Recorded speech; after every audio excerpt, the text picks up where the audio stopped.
Hi, I'm Margaret Martin, a physical therapist, and today I want to share some incredibly encouraging research with you about something we can all do to protect our bones as we age: walking. So if you're concerned about osteoporosis and hip fractures, this video is especially for you, because I just reviewed a fascinating 20-year study that followed nearly 10,000 women, and the results were both eye-opening and empowering. So let me start with the big picture. Hip fractures. Hip fractures are serious business. Having worked in the hospital for years, I can see the disability that they lead to, reduced quality of life, and unfortunately, even the risk of death. But here's the good news. This study shows that something as simple as walking for exercise can significantly reduce your risk of hip fractures. As I said earlier, this wasn't just a small short-term study.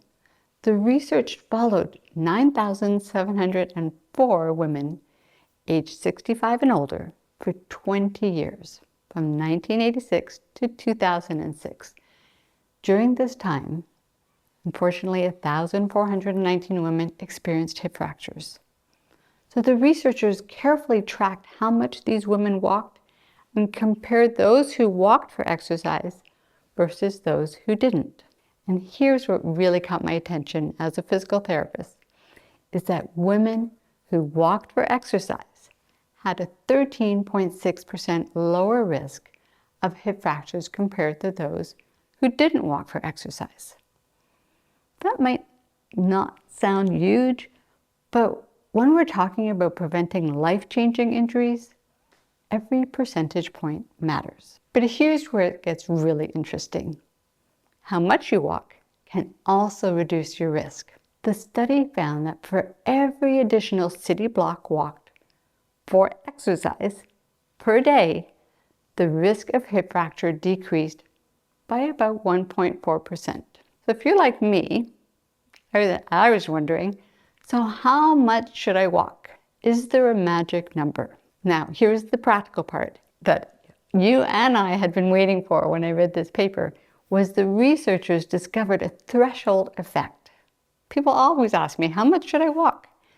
So they found that walking 16 blocks a day, or an equivalent of 3,200 steps, significantly lowered hip fracture risk. To put this in perspective, 16 blocks is roughly 1.3 miles, or depending on your walking pace, between a 22 and 30-minute walk. The protective effect was strongest between 16 and 33 blocks per day. Beyond 33 blocks, or about 6,600 steps, there wasn't any additional benefit, which is actually reassuring. If you have a busy day, it means that you don't need to be a marathon walker to protect your bones or to hit your 10,000 steps. Many of my clients tell me they walk enough during their daily routines, but here's something that surprised me. Walking as part of a normal daily routine, like walking to the store, walking around the house, didn't show the same protective effect. The study specifically looked at walking for exercise, which suggests there's something very special about intentional, sustained walking. As a physical therapist, I find these results to be incredibly encouraging because walking has such unique qualities. I found 4 of them. 1 is that it's free and accessible to most people. 2, it's low impact and generally safe. 3, it's something you can start and gradually build up. And lastly, an activity that provides benefits beyond just bone health. Before I get to my recommendations on how to get started, I want to be very transparent about this study's limitations. It was focused primarily on Caucasian women aged 65 and older, so we can't assume the same exact benefits apply to all populations. Also, it was an observational study, not a controlled trial. So while the association is strong, we can't prove absolute causation.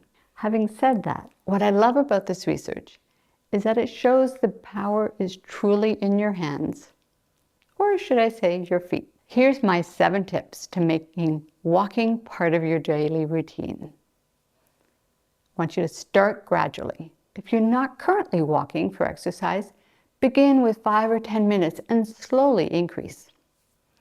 2, aim for that magic number. Work towards the 16 blocks, or about 3,200 steps, of intentional walking per day. Remember, this is above and beyond your normal daily activities.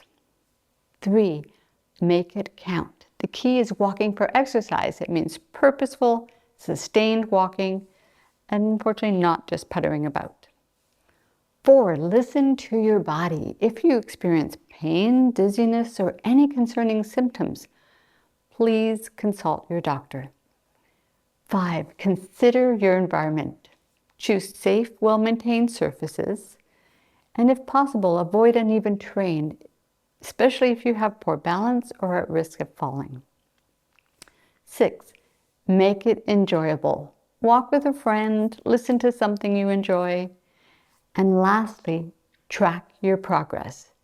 It's really motivating to see improvement. So while medication and other treatments have their place in osteoporosis management, this study reinforces that lifestyle interventions like walking can make a huge difference. The researchers found that the bone density improvements from walking only explained about 10% of the fracture risk reduction, which suggests that walking helps in other ways too, perhaps in improving bone quality, muscle strength, balance, and coordination, all that help prevent falls. The bottom line is this: 20 years of research on nearly 10,000 women show us that regular walking for exercise can significantly reduce hip fracture risk.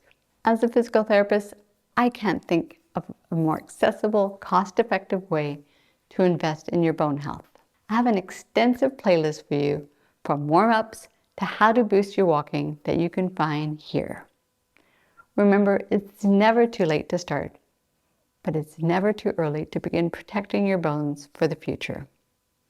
Until next time, keep moving and keep those bones strong.